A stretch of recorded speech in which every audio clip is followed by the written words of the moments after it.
नमस्कार। दिन भर की बड़ी खबरों में आपका स्वागत है। मैं हूं शिवानी। आज की खबरों में बात होगी एआई समिट में टी शर्ट उतारकर यूथ कांग्रेस का हल्ला बोल, राहुल ने मोदी का लगाया पलीता की। वहीं एसआईआर पर चुनाव आयोग के खिलाफ ममता की बड़ी जीत, सुप्रीम कोर्ट का आया फैसला की और ईमानदारी का डंका पीटती योगी सरकार में करोड़ों का घोटाला मचा हड़कंप की। साथ ही असम पहुंची प्रियंका ने हिमंता की हेकड़ी निकाल दी, फर्जी दावों का फटा ढोल की।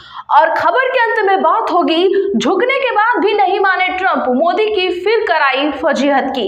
इसी के साथ आज दिन भर की सभी बड़ी और प्रमुख खबरों को जानेंगे विस्तार से। उससे पहले एक नजर सुर्खियों पर। शाह मानहानि केस में राहुल गांधी का आरोपों से इनकार, कहा राजनीतिक साजिश में मुझे फंसाया गया, सुल्तानपुर में मोची के परिवार से मिले। भारत और अमेरिका समझौता, राहुल गांधी बोले भारत पूरी तरह से झुक गया है, कहा ऐसा लग रहा है जैसे भारत ज्यादा दे रहा है और बदले में कम पा रहा है। जयराम रमेश बोले मोदी गवर्नमेंट मतलब मैक्सिमम ऑप्टिक्स डैमेजिंग इंडिया, कहा खुद को विश्व गुरु कहने वाले लोग दुनिया को ज्ञान देने में बिजी हैं। दिल्ली, कर्नाटक समेत 22 राज्यों में और केंद्र शासित प्रदेशों में हुई एसआईआर की घोषणा। ईसी बोला अप्रैल से प्रक्रिया शुरू होगी, अभी 12 राज्यों में वोटर्स वेरिफिकेशन जारी। देश में शिवाजी जयंती पर हुआ हंगामा, कर्नाटक में जुलूस पर हुआ पथराव, हैदराबाद में हिंदू मुस्लिम पक्ष में विवाद, यूट्यूबर से हुई मारपीट। इंदौर के पानी कांड पर विधानसभा में नहीं होगी कोई चर्चा, स्पीकर बोले ये नियम के खिलाफ पहले बात हो चुकी है। विपक्ष ने कहा जवाबदेही से भाग रहे हैं आप। योगी बोले जाति और मजहब देखना सरकार के लिए पाप है, सपा गरीब ब्राह्मणों को ही स्कॉलरशिप देती, माता प्रसाद ने कहा वे जीने तो पाए।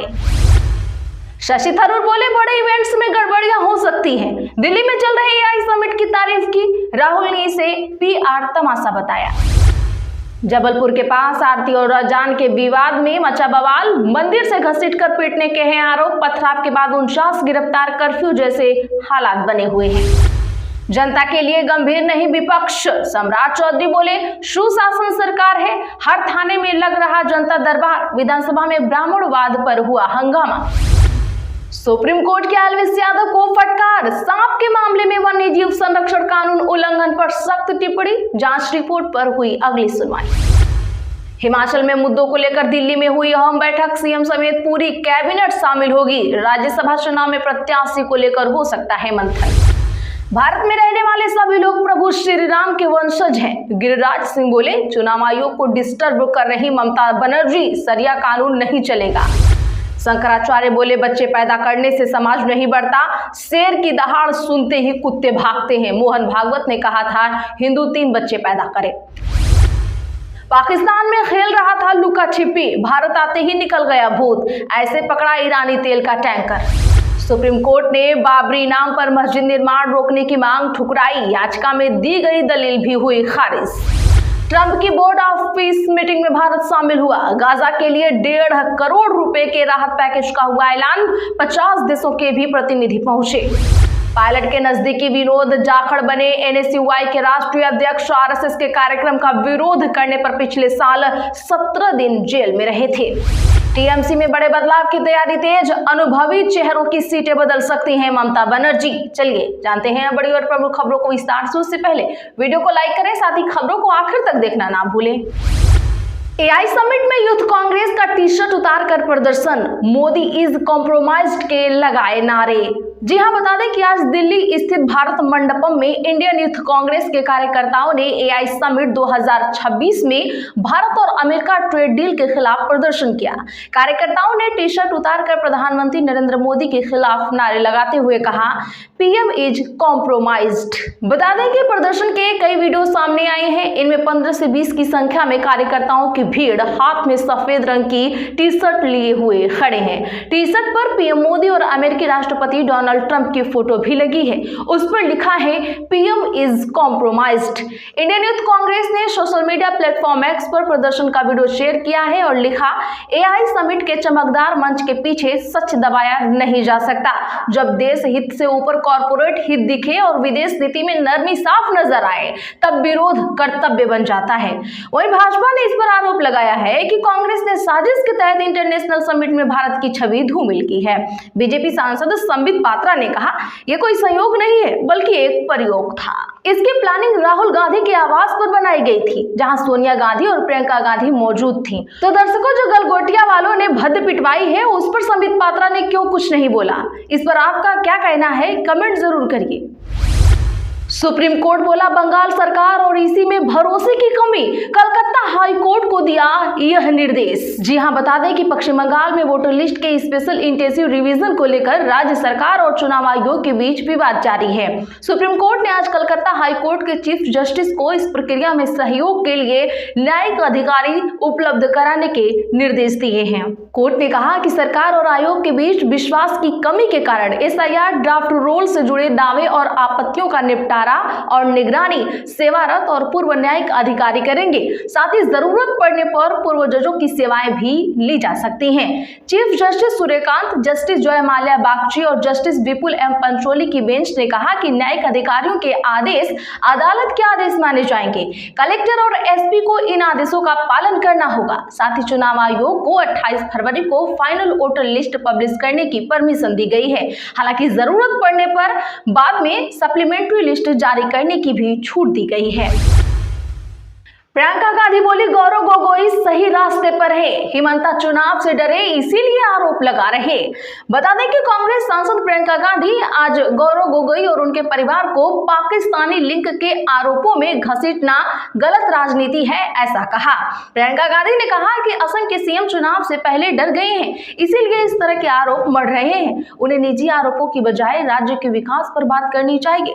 प्रियंका गांधी बोली, गौरव जी और उनके परिवार को जिस तरह से निशाना बनाया जा रहा है, उससे साफ है कि यह गलत राजनीति है।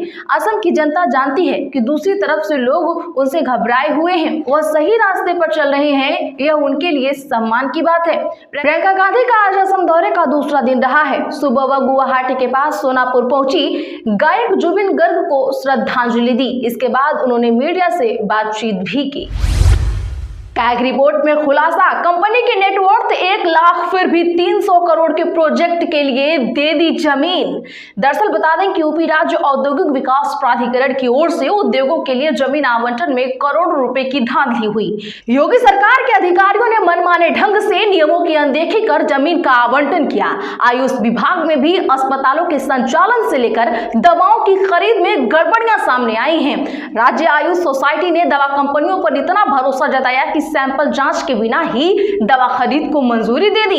भारत के नियंत्रक एवं महालेखा परीक्षक की यानी कैग रिपोर्ट में यह खुलासा हुआ है।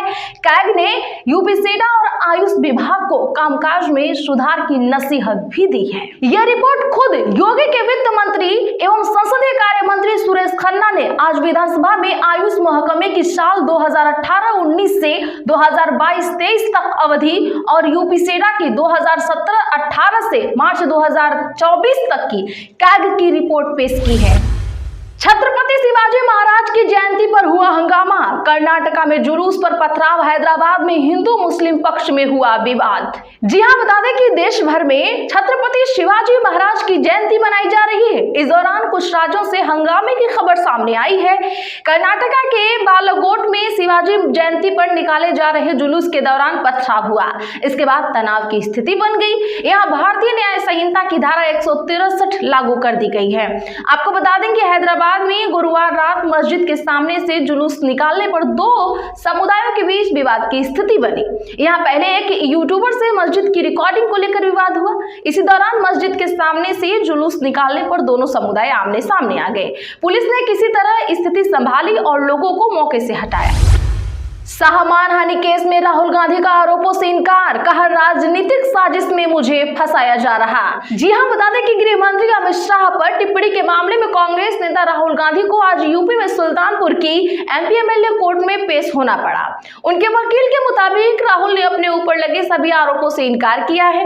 उन्होंने कहा कि यह केस राजनीतिक दुर्भावना के तहत दर्ज कराया गया, इसमें कोई ठोस आधार नहीं है। पेशी के दौरान मौजूद वकीलों के अनुसार कोर्ट पहुंचने पर राहुल ने जज को हाथ जोड़कर प्रणाम किया। सुनवाई पूरी होने पर धन्यवाद भी कहा। जज ने राहुल से पूछा कि क्या आपको सफाई देनी है। इस पर राहुल गांधी ने कहा हाँ। राहुल करीब करीब 20 मिनट तक कोर्ट में रहे। मामले की अगली सुनवाई अब 9 मार्च को होगी। कोर्ट से निकलने के बाद राहुल रामचेत मोची की दुकान पर पहुंचे और उनके परिवार से भी मुलाकात की। राहुल गांधी ने मोची की पोती श्रद्धा को गोद में लिया। उनके पैर में चोट देखकर उन्होंने पूछा कि क्या हुआ है। ट्रंप बोले, मैंने भारत और पाक को 200% टैरिफ की चेतावनी दी, तब लड़ाई रोकने के लिए माने संघर्ष में 11 फाइटर जेट मेरे। जी हाँ, बता दें कि अमेरिकी राष्ट्रपति डोनाल्ड ट्रंप ने आज वाशिंगटन में फिर से भारत और पाकिस्तान संघर्ष रुकवाने का दावा कर दिया। उन्होंने कहा कि मैंने दोनों देशों पर 200% टैरिफ लगाने की चेतावनी दी थी, इसके बाद वे संघर्ष रोकने के लिए माने। अमेरिकी राष्ट्रपति ने यह बात बोर्ड ऑफ पीस कार्यक्रम में कही। ट्रंप ने कहा कि उस समय दोनों देशों के बीच हालात बहुत खराब थे, लड़ाई तेज हो गई थी और विमान गिराए जा रहे थे। मैंने दोनों नेताओं यानी साहब और शहबाज शरीफ को फोन किया। मैंने दोनों से साफ कह दिया था कि अगर वे झगड़ा खत्म नहीं करेंगे तो मैं उनके साथ कोई ट्रेड डील नहीं करूंगा। ट्रंप के मुताबिक दोनों देश लड़ना चाहते थे, लेकिन जब पैसे का मामला आया और नुकसान की बात सामने आई तो वे लोग मान गए। ट्रंप ने दावा किया कि इस संघर्ष के दौरान 11 महंगे फाइटर जेट्स गिराए गए थे। हालांकि उन्होंने ये नहीं बताया कि ये फाइटर जेट्स किस देश के थे। ट्रंप 75 से ज्यादा बार भारत और पाकिस्तान के बीच जंग रुकवाने का दावा कर चुके हैं, जैसा कि आप सभी लोगों को पता है। तो आज के लिए बस इतना ही। ऐसी ही खबरों के लिए चैनल सब्सक्राइब करें, बगल में घंटी की निशान को जरूर दबा लें, वीडियो को लाइक और शेयर करना ना भूलें।